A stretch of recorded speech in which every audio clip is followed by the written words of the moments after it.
Hello, we are on to our fourth and final of the capital asset screening formulas. This is the internal rate of return. We said there was a limitation with the last method, the net present value method. We said its disadvantages was that it could not pinpoint the asset's rate of return. It could just tell us if a particular asset met or exceeded management's interest rate, right? But it couldn't tell us what that interest rate was. Was it 12%, 12.5%, 20%, right? This was limiting in that way. So the internal rate of return will calculate the discount rate, which is also the interest rate of a capital asset. It's the point at which NPV is 0. Okay, if NPV is 0, that means that the present value of net cash flows equals the present value of the initial investment. All right, so how do we calculate it? Your formula, also in the book. So to calculate, we're going to take our initial cost, initial investment cost, and we're going to divide it by the annual net cash flows. Now think if you've seen that formula before. I'm just curious if you recognize it. Anyone? Bueller? Okay, we've seen it before.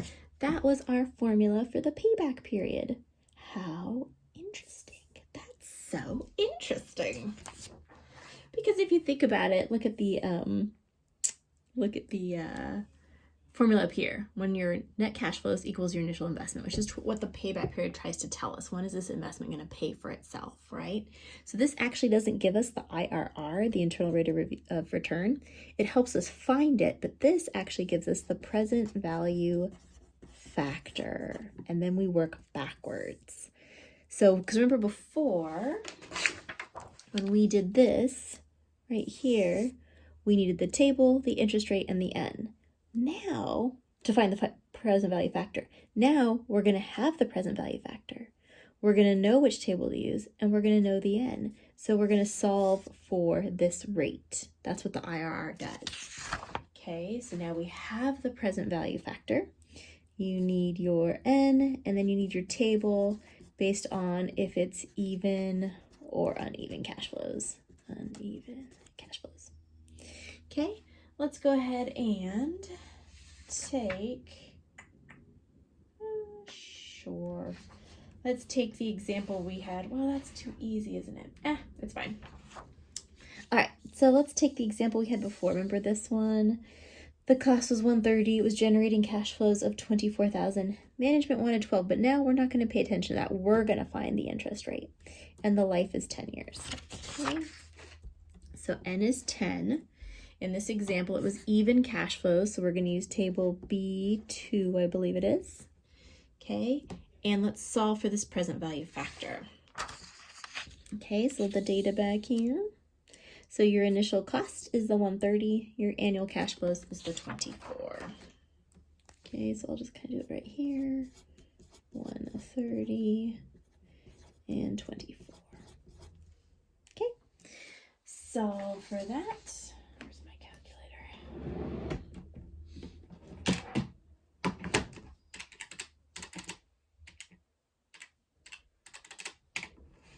all right, so I get a number like that, 5.41-ish. So now we go to our table. We already identified which table it was we need. Table B2 for even cash flows. So let's find that in your book. Okay.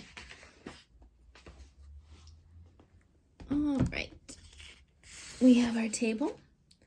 We said our factor was 5.4. Now let's look at the n that it corresponds with. N is 10. N is 10. Look for when we get close to the number we solved for. We solved for 5.41.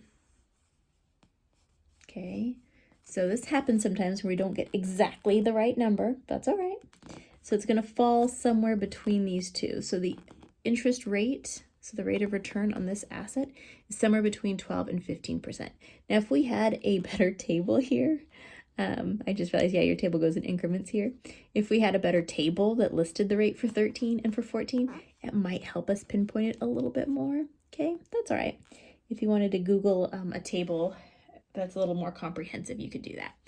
But if this was like a multiple choice question, right, and one of the selections was interest rate of return between 12 and 15%, that would be your correct answer.